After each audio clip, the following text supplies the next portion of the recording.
Welcome to CHITHEADS from Embodied Philosophy. I'm your host, Jacob Kyle. In each episode of this podcast, I interview a different elder, leader, or teacher from the yoga and wider wisdom community on topics ranging from Eastern philosophy and practices to consciousness studies, social justice, and the human spiritual condition. If you like what you hear, please help us share these teachings with others by leaving us a review on iTunes. And of course, be sure to check out our writings and other educational materials on embodiedphilosophy.com. Thanks so much for listening. We're very excited to announce the launch of our newest community offering, Embodied Philosophy Forum, a private Facebook group for members of the Embodied Philosophy community.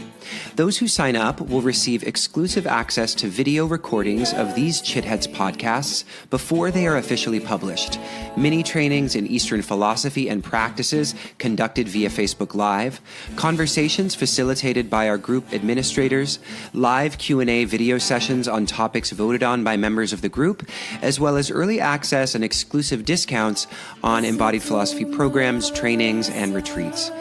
To join the group, just go to forum.embodiedphilosophy.com, or you can search for Embodied Philosophy Forum in the Facebook search bar. While CHITHEADS is largely a labor of love, a lot of time goes into scheduling, recording, editing, post-production, web pages, and sharing through social media. CHITHEADS thus needs your support and is therefore currently seeking patrons to help us offset the costs associated with the production of this podcast. If you have been inspired by or benefited from these interviews in any way, and you have some disposable income, we'd very much appreciate your support through a monthly contribution. We've recently signed up with Patreon.com, which is an online patronage platform that allows you to make monthly contributions for as little as $1. You can find our page at patreon.com, that's patreon.com/CHITHEADS. If every one of our loyal listeners gave even just $1 per month, we'd be able to make CHITHEADS a regular weekly podcast, which we so want to do. So thank you so much for your consideration, and now let's get into today's interview.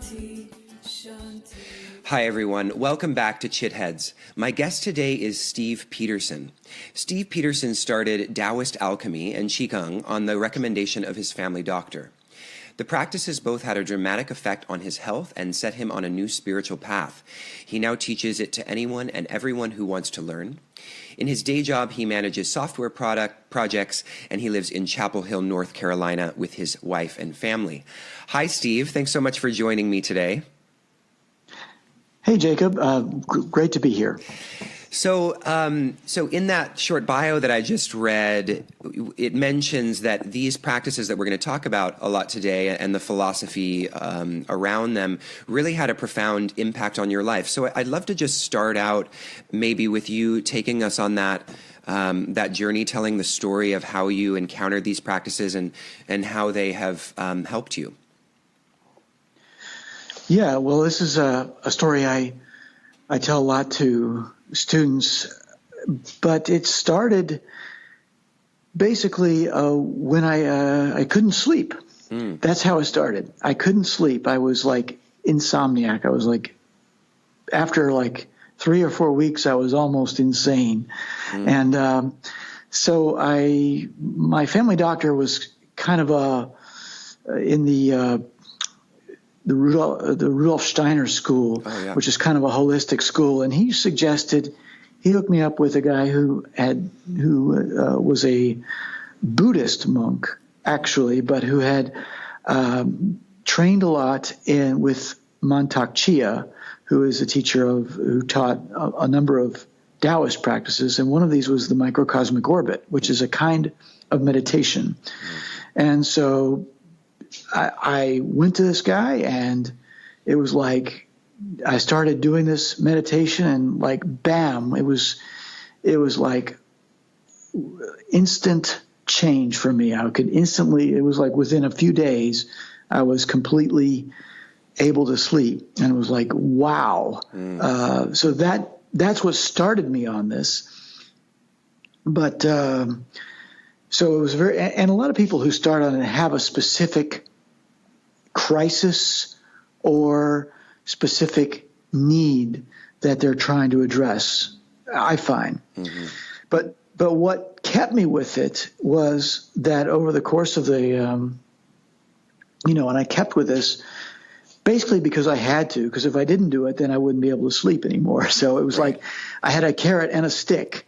But as I kept practicing, I noticed, now you might not be, I'm a little older than you perhaps, but when you pass 40, you will notice that every month or every year some new insult to your health emerges, whether it's a new twinge in a knee, a new allergy, a little less energy, any of a number of things. And so what I noticed is that process basically reversed, and I felt, every month something going away that I had accumulated that I didn't really want. Wow. So just from a health perspective, it was like an amazing change for me. So do you think when you're mentioning that those processes started to reverse, are you saying that are they to a certain extent some of those processes of aging that a lot of people consider to be sort of inevitable are not necessarily inevitable with the right practices? Is that sort of what you're implying? Well, from my perspective, yes. Yeah. I mean, in the Taoist tradition, they say maybe 100 or 120 years that we're given. So we will all eventually die. Yeah. So there's not like it's not a magic pill. It's not a complete cure for life, but for death. But but we fritter it a lot away. Mm-hmm. So most people, don't live that long. And part of the explanation is that we waste our life force on a lot of resistance to a lot of things that we don't need to, or fighting. We're swimming upstream in cases that doesn't really serve our purpose. So, we're sort of at war with ourselves, mm-hmm. which over time, basically that takes a lot of your energy out of you. Yeah. Yeah. So basically these sort of not so inevitable processes of aging, or at least ones that might be, moderated in a certain sense by these practices, it's the result of kind of an energetic drain that's happening from our habits? Is that the idea? And that the Taoist practices that you found are kind of concentrating or honing those energies in a more productive or life-affirming way? Yes, and there's many specifics, but yes, in a nutshell, that's true. There's several causes of poor health. Okay, and these are all, I come at it from the perspective of health because that's kind of a common language everybody can talk. Of course. But there really is a spiritual, it really goes hand in hand mm-hmm. with your own sort of emotional grounding inside and your own spiritual path. But for purposes of your question, I'm just going to stick with the health side of it. But like, for example, kinds of habits that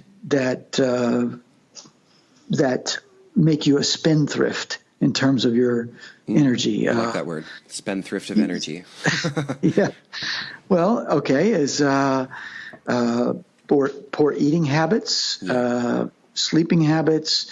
And these are things that I'm sure yoga people are well aware of. In fact, they've really perfected this and really articulated many of these things well.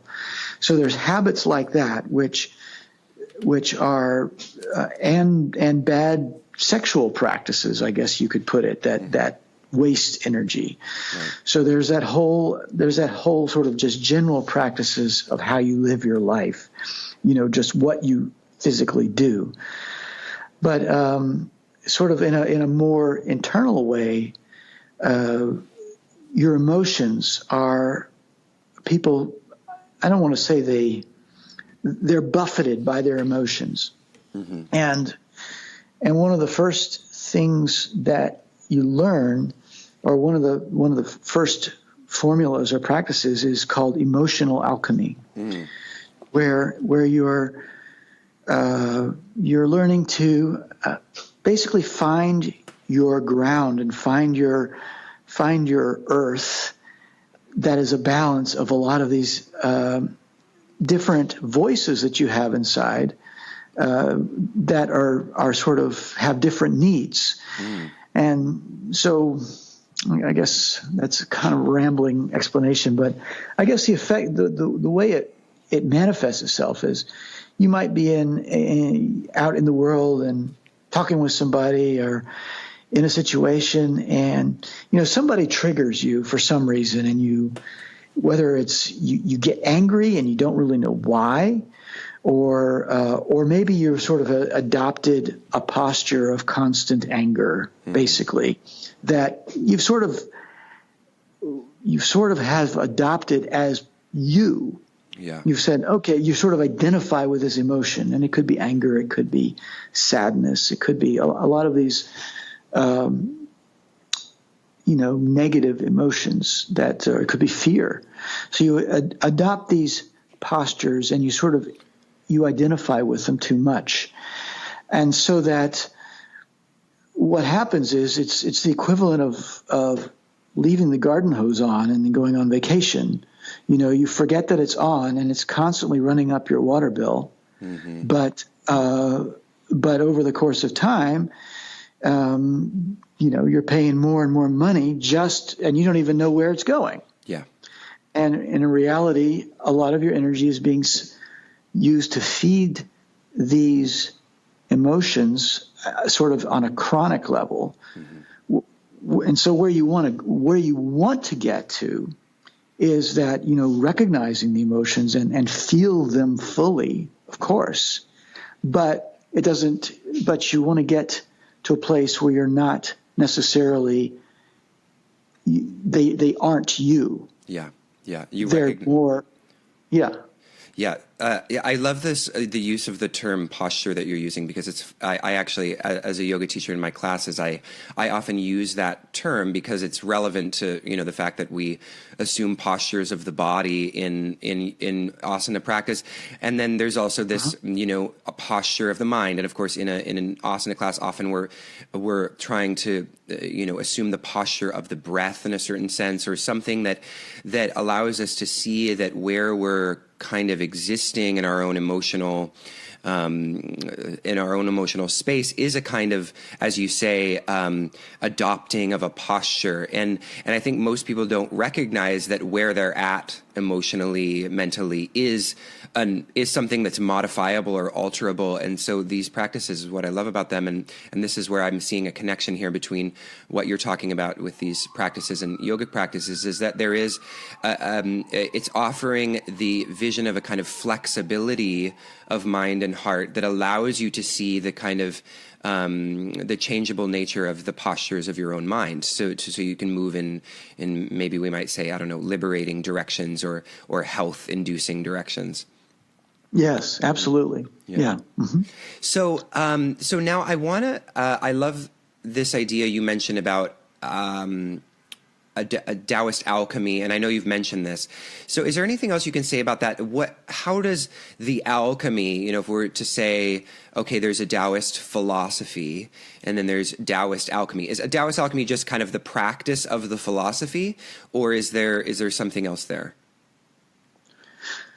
Well, alchemy, as I know it, is a very specific practice, and it's a kind of meditation.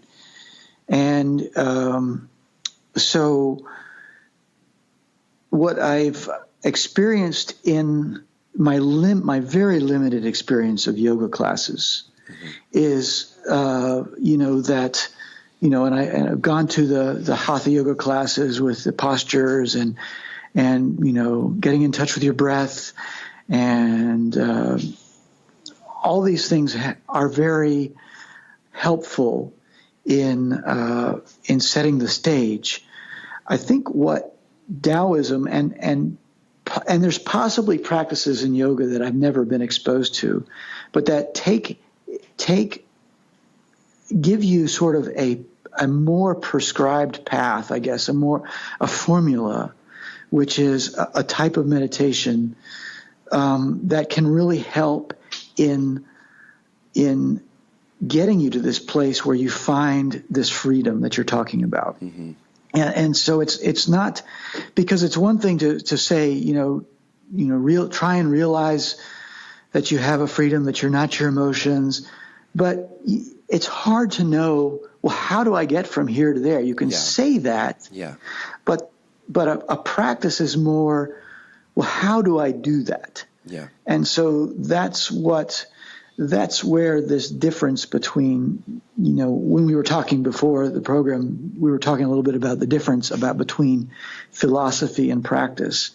And so, you have kind of a dogma in Taoism, and I call it dogma slightly disparagingly, and I shouldn't, but I mean, it's sort of like these maxims and these statements and these that are, yes, they're all well and good, and they are sort of a result, in my mind, of living the practices. But you can't get there without the practice, or rather, I can't. Yeah, right. Let me just put it that way, because I need something more tangible. Yeah.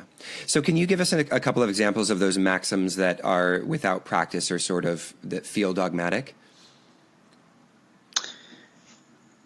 Well, just the statement that you have freedom, you are not your emotions. Yeah. Okay. Mm-hmm. Okay. So that's one that yoga and Taoism have in common. Yeah. In a way, saying that you are not your emotions is freeing slightly, but everybody is looking from the inside out, right? You're in your own space, and it's hard to know how to get to this place where you separate yourself a little bit from your emotions. Yeah.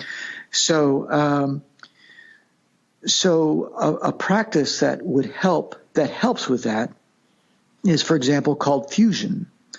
And it is emotional alchemy. It's basically where you're setting up a energetic dialogue inside between your different Shen, what they're called in Chinese medicine, which are kind of body spirits. Mm-hmm. So you have Shen that are associated with the heart, your heart Shen, which is your love and your expansiveness, and you set that up in dialogue with your kidney Shen, which is more your batteries of your body and your sexuality and your will to survive, for example. So setting up this, I'm calling it an energetic dialogue. It's not quite. I mean, it's not quite. I guess that's sort of a high level view of what it is, and you've got 5 Shen in your body. So the idea is to balance these out, allow them to freely exchange, and by that process, you liberate all this tied up energy that these Shen have been consuming, basically for very good reasons, or maybe once were very good reasons. For example, if you're a child, and you suffer a humiliation that probably was nothing more than being scolded or being injured in a slight way, but your Shen learn at that point a pattern that to avoid this. And your Shen are just, they're trying to help you navigate this world. And so your Shen are learning all these things and some of them are like children still. Some of them are grown. Some of them are like children. So the idea is you want to treat your Shen as children, and so how do you let your children grow? Well, you give them support, you give them attention, you let them play, and so in that process, your Shen grow. They support each other, so you become more an integrated family, if we want to carry the metaphor further. Yeah, why not? And and so in the end, you have kind of a more unified common cause with all your aspects of yourself. Yeah, I like that. It reminds me, I actually was going to ask you about the Shen, so I'm glad you brought it up. It reminds me a little bit about the chakras within the yoga tradition.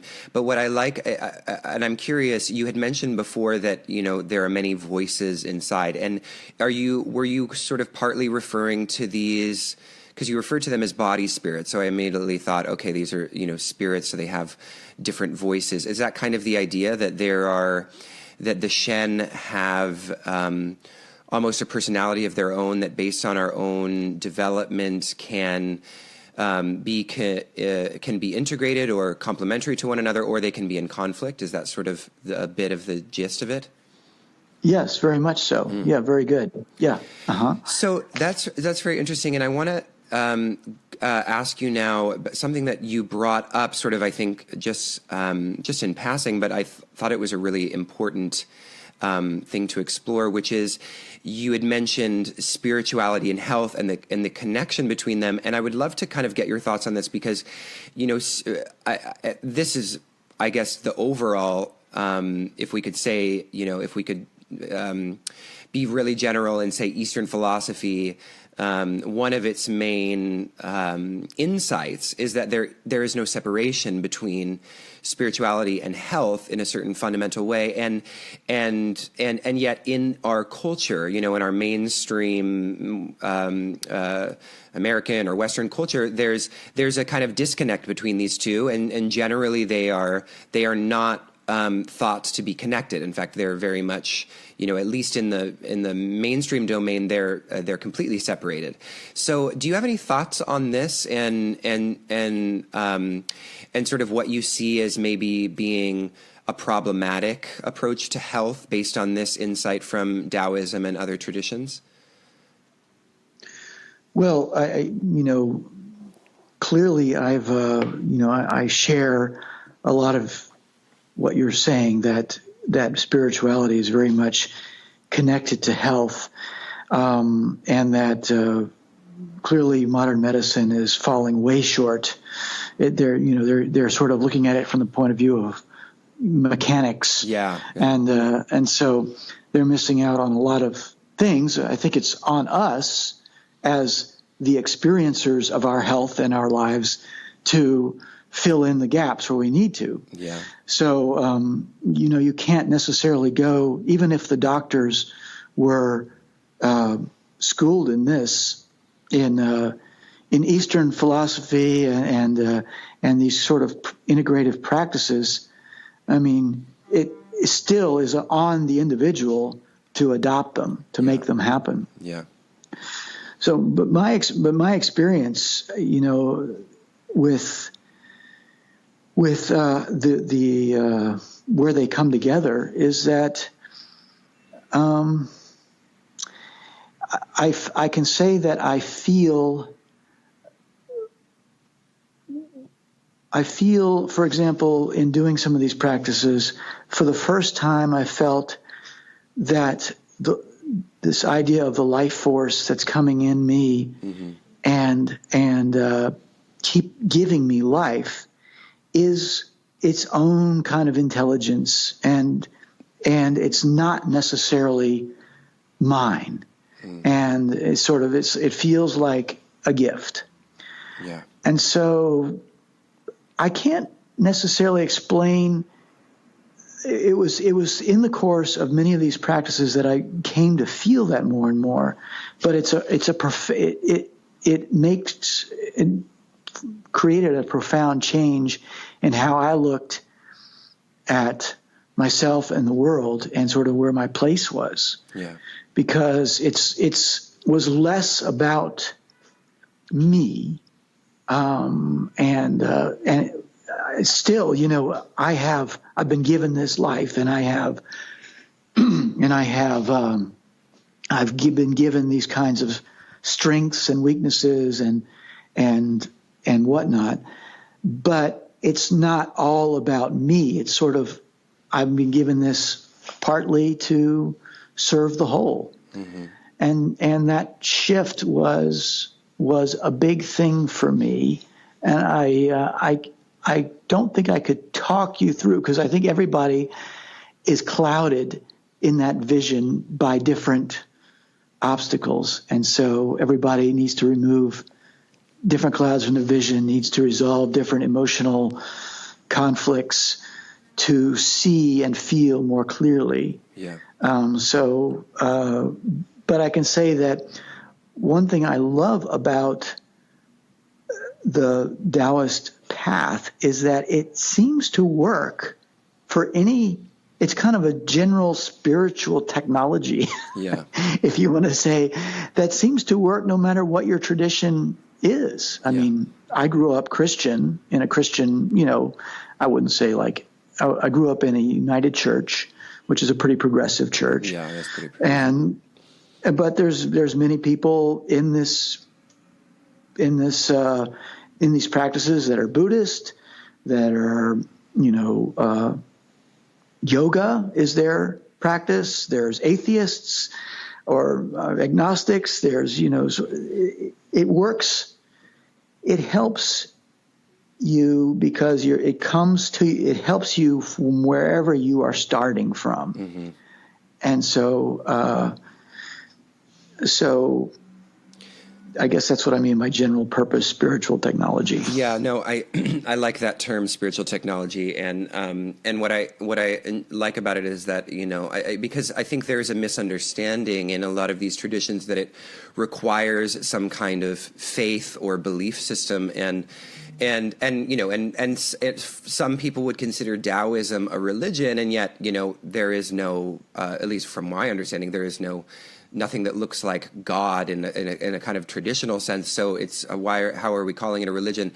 But it's, you know, it doesn't require belief in the sense that, you know, if you just have the discipline to engage in the practices and you it's almost like a form of experimentation. If you have the discipline to make the choice to practice these practices for a given period of time, you will see the results, and that will then, you know, I don't know, what would the word, clear out the kind of skepticism that you might initially have. But that's not necessarily an operation of belief. It's an operation of, okay, I'm working with this hypothesis, and now I'm going to experiment to see if the hypothesis is true for me. Well, that's you could look at it that way. That's certainly if you start out with kind of from a show me perspective, mm-hmm. and you want to be rigorous, that seems like a good way to look at it. Yes. That was very diplomatic of you. Okay. So now so I have a couple of questions. Actually, one is a really sort of, I don't know, maybe it's a silly question, but I just want to know if there's any significance in the decision to spell it with a D or a T, Taoism. What's the difference, and why the difference? Is there a difference? No difference. It's okay. It's more just translating Chinese characters to English. There's different sort of systems. Just like you could spell Qigong with Qigong or Chikung. Yeah, I noticed that in your bio that you had chose the Kung. So are you a D or a T Taoist then? I've sort of moved to the T Taoist and the CHI spelling of Qigong because that's what most people recognize. I see. Yeah. So I'm just going with the flow there. That's great. So we've been talking a lot about the practices, and that's great. And I think a lot of people are going to be, for those that haven't heard of these practices before, hopefully be really inspired by the work that you're doing. But I want to ask a question, just sort of a general question about the connection between these practices and what I might read in the Tao Te Ching on Tao, on the Tao. So I'd love to ask you the question, just what is the Tao from the philosophical perspective, and then how are we to understand the relationship between these practices and that kind of, I don't know, metaphysical principle? Well, for me, what Taoism's, and this might be of interest to yoga practitioners, because in some ways yoga and Taoism are similar, but there is some very fundamental differences that partly is just cultural from where they came from, China versus India, and partly it's maybe it's sort of is part of the philosophy. But in my experience, things like Buddhism, practices like Buddhism or philosophies, Buddhism, Christianity, most of the Western philosophies, and I would put yoga in this category, although I will not stand firm on that because I'm not a experienced practitioner, but tend to be what I might call fire practices or sky practices. There's sort of this idea that you want to transcend. Yeah. And so that in Christianity, it's all about the afterlife, getting to heaven. And you see this in a lot of practices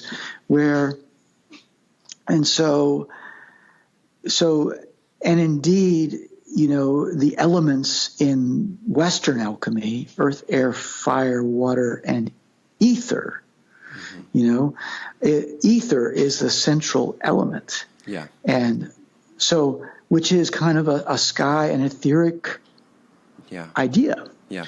Whereas in Taoist practices, the central element, this is the central Shen, is earth. So in other words, how that translates is it's sort of like, whether you're looking at tunnel that you're digging from one side or another. In Taoism, you're starting from where you are and your own earth, your own body, and you're expanding out from there. Whereas from a lot of the sort of the sky religions, sky philosophies, you're really sort of starting from an ideal and trying to reach yourself from there. Mm-hmm. And so my experience, at least for me, now I know that there's some people that's perfect for them.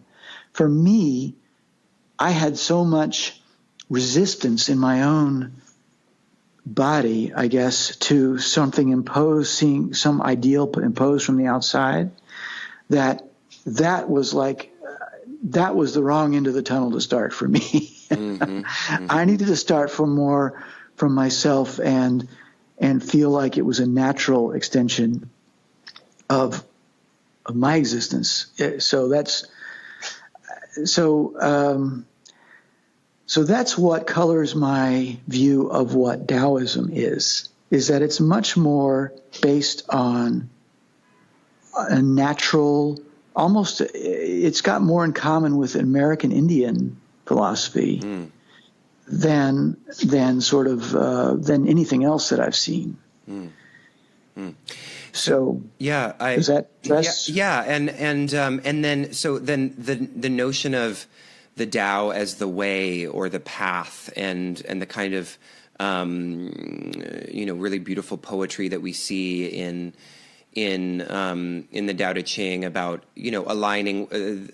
aligning with this way is really about kind of, from what you're saying, how I'm connecting this in my own mind is is that in order to do that, we have to go within in a kind of immanent sense. So we have to sort of ground ourselves with the earth element in order to begin to align with that great way, or the Tao. And is that sort of is that a good way to put it, or do you have any thoughts on that? Yeah. Yeah. Yeah. No, that's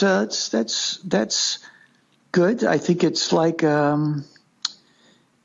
well, I would say that there's people that have different kinds of skills that they're given. And so a fire method can work great for them. Mm-hmm. So I don't know that it's not like a one size fits all. Sure. But I think the idea of the way and the path is very much about finding this balance point between what the change that's going on in the earth, in the world around you, and your own virtues and your own needs. And so the way is finding that balance point between the two. So you're not ignorant of what's going on around you, because then you're just going to be basically swimming upstream. Yeah. Or you might find yourself doing that. And you don't want to be completely focused outward, because then you're denying what you bring to the table as well. So for me, the path, this means finding that balance point. Yeah. Yeah, I like the way you put it that way. When I was reading something last night, and it was, and the way it described the way was kind of like getting out of it. It almost seemed like it was sort of prescribing getting out of its way. In the Wu Wei is this idea of Wu Wei that I was reading about, is that it's really the no action in the sense that you're not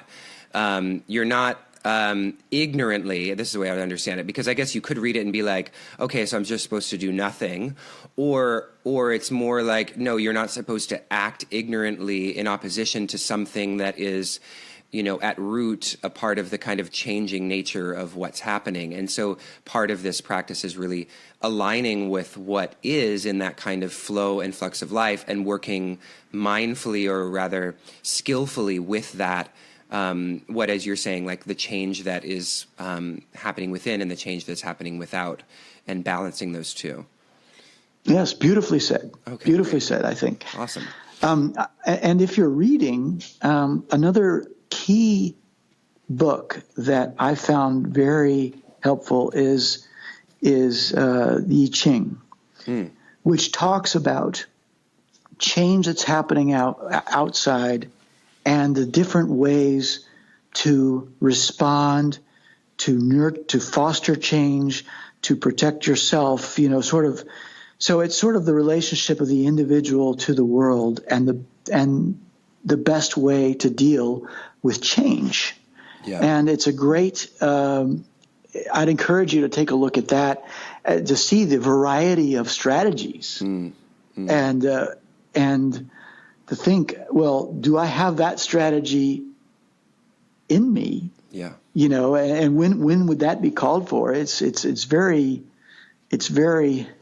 helpful. Now, the I Ching is, sort of viewed as a way to tell your fortune, or to give advice, but I sort of see it as being kind of a guide to the many different ways of handling change. I love that. I don't think I've ever heard anyone describe it that way. That's really great. Yeah, I think I haven't really picked it up, because I think in my just in the past, I think it's been associated maybe with stuff that felt, I don't know, not illuminating. So I'm glad you couched it in those terms, because I think now I can go pick it up and with more open mind. So thank you for that. I Ching. All right. Yes. So, Sure. so now, I guess, my first question would be, I want to ask you actually to maybe, if you're open to it, take us on a short practice. I really liked the idea of the inner smile. So I thought maybe you would be open to leading us through a short inner smile practice.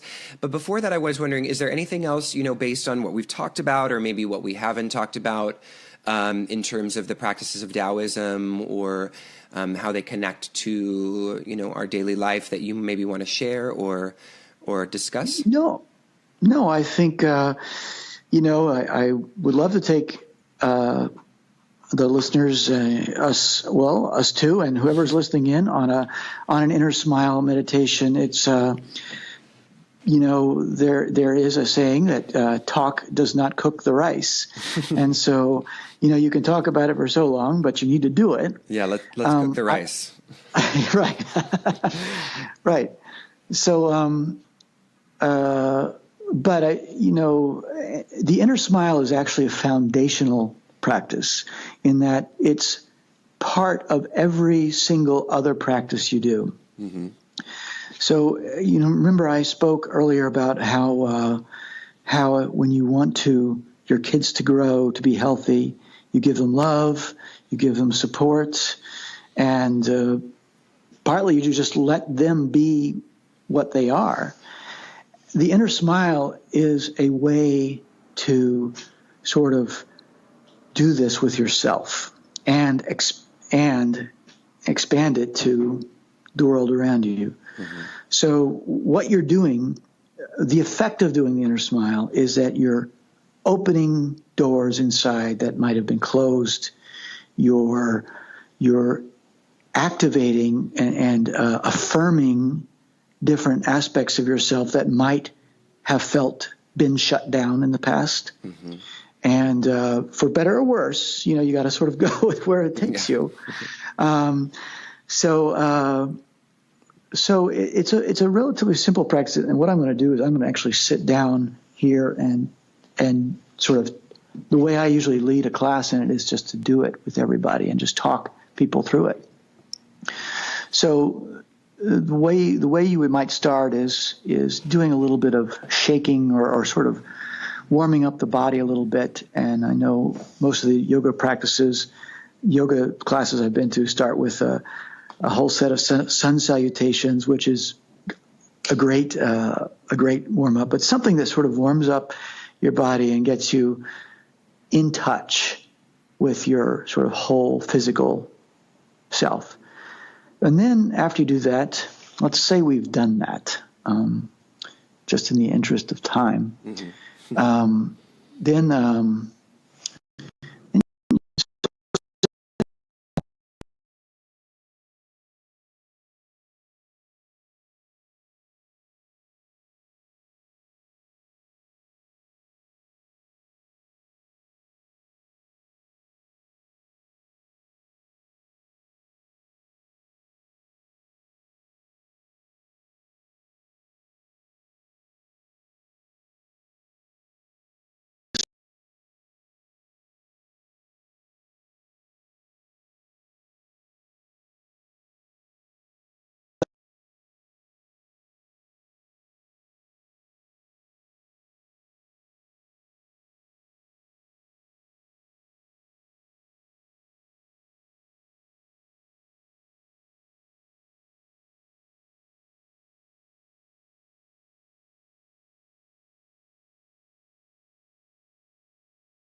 friend or somebody that you really trust, and just so it can be yourself as well via a mirror, and just see and smile at yourself. See them smiling at you.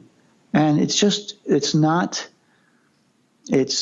a general, supportive, warm smile. And feel that if you're looking in the mirror in front of yourself and you're feeling that, just feel that support bounce back and accumulate in your eyeballs. So your eyes, you might just sort of feel that your eyes have this sense of warmth, that your eyes are smiling at themselves and you're supporting them, and you can feel a slight warmth. And, this can take a while, or for some people, it can take no time at all. But what you're doing is you want to take that little fire, little warmth that you started, and invite the rest of you slowly to join it.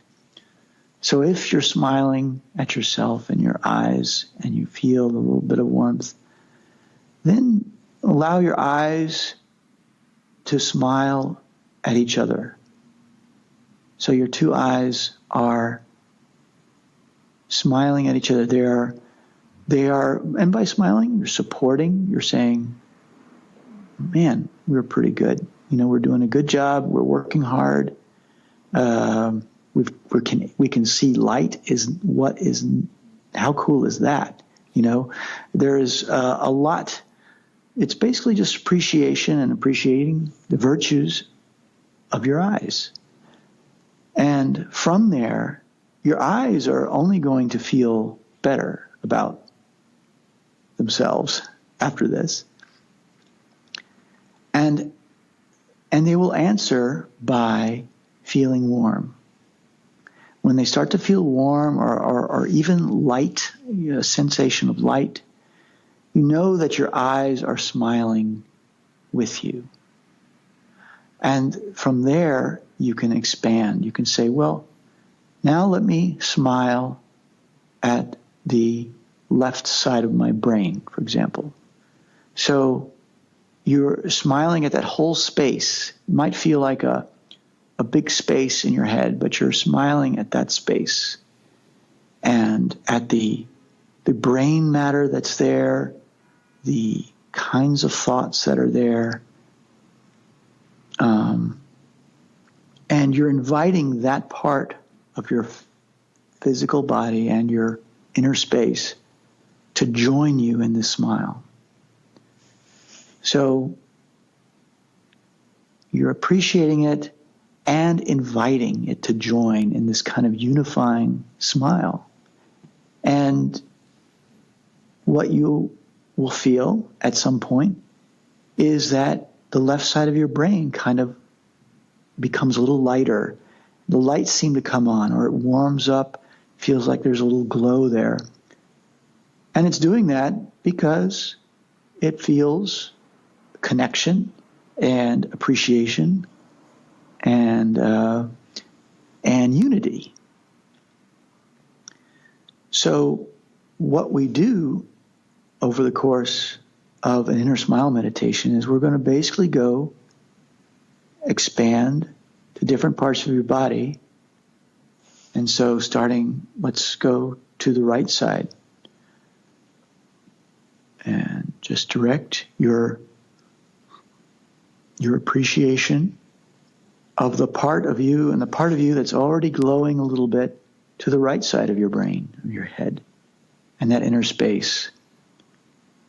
And appreciating the aspects of yourself there, appreciating what it does, what kinds of thoughts you can have on that side.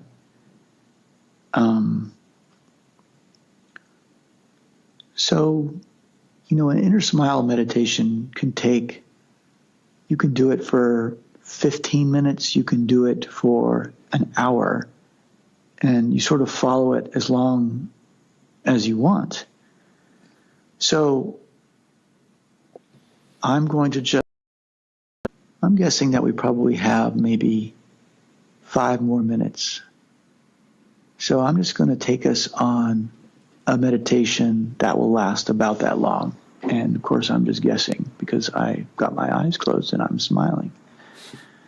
So, but let's let the smile on either side of your head just, you're inviting your right side of your head now to join in this smile.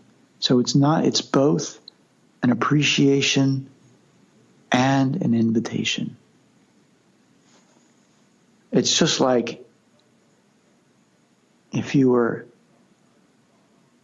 saw somebody at your house at a party and you were in a party and you saw somebody outside the house looking in. First, you might recognize them, and second, you would invite them in, and it's up to them to take that step. But so that's a gentle kind of approach to yourself that works just as well.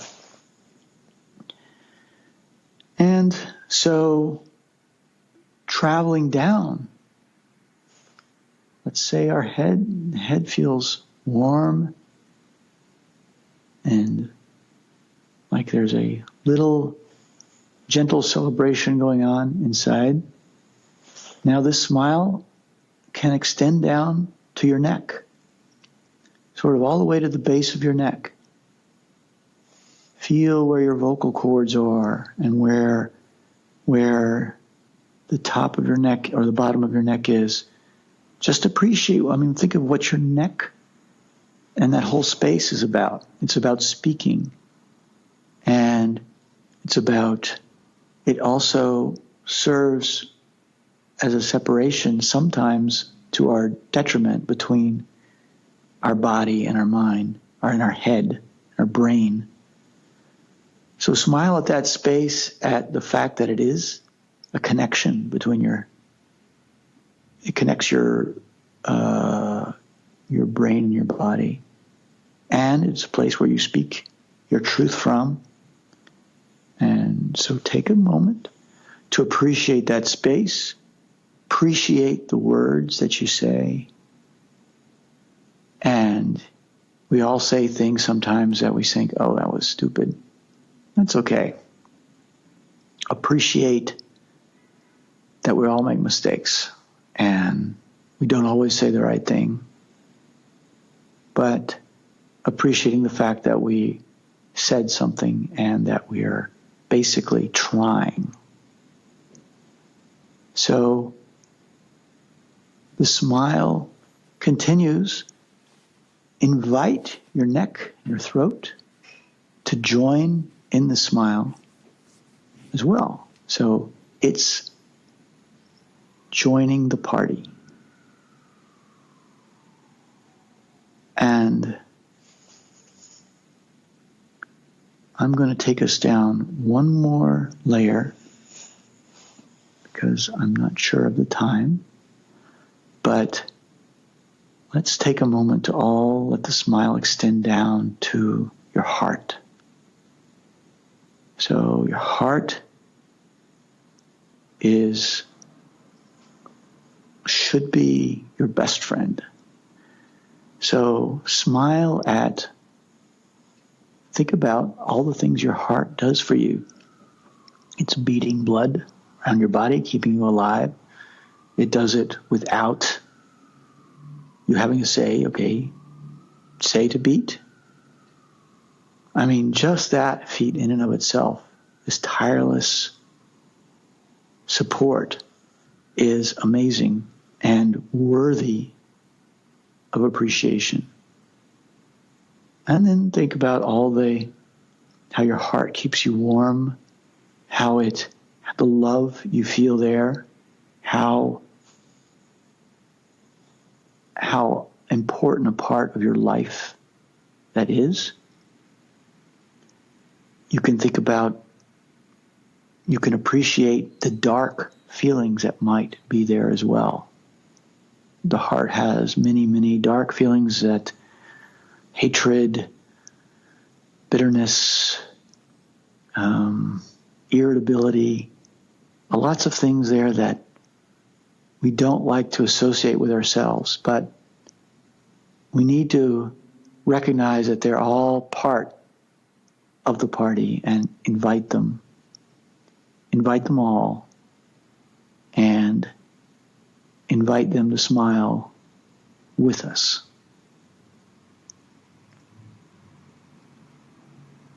So,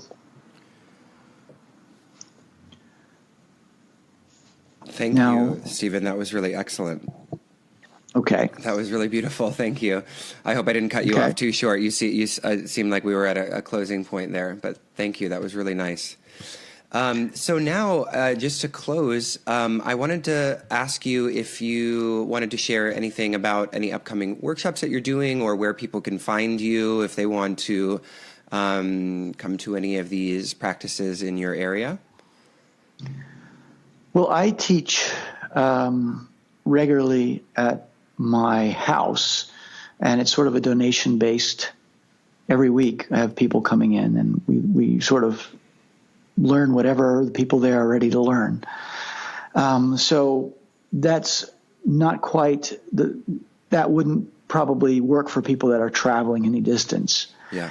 But there are some great workshops this summer that I would direct people to as possibilities. Mantak Chia, who started this lineage, he sort of like, I guess, codified many of these practices into a teaching sequence. And you can Google Mantak Chia, M-A-N-T-A-K, Chia, C-H-I-A. And he's teaching all over the country, in the U.S., all over the world. He teaches in the U.S. up in Massachusetts at Lenox. Okay. And this in June. I'm actually going up there to that. He's a fantastic teacher, and he's got several different workshops he's teaching over the course of 3 weeks. So I would say that is one great resource. Another excellent resource is Michael Wynn, who teaches all summer long. He has a series of workshops for beginners, intermediate, and advanced people in all areas. And he teaches in the mountains in North Carolina near Asheville. Mm. And you could, if you Google Michael Wynn, you will quickly find those workshops. And I've gone to those every year since I've been doing this, and I've gone to one of Mantak Chia's workshops every year as well, and always learned something new there. That's excellent. So that would be a great place to start. All right, awesome. Well, thank you so much. It's been really a pleasure talking with you, Steve, and I hope you have a fantastic day. My pleasure. Yes. Yeah, and I'll speak with you soon.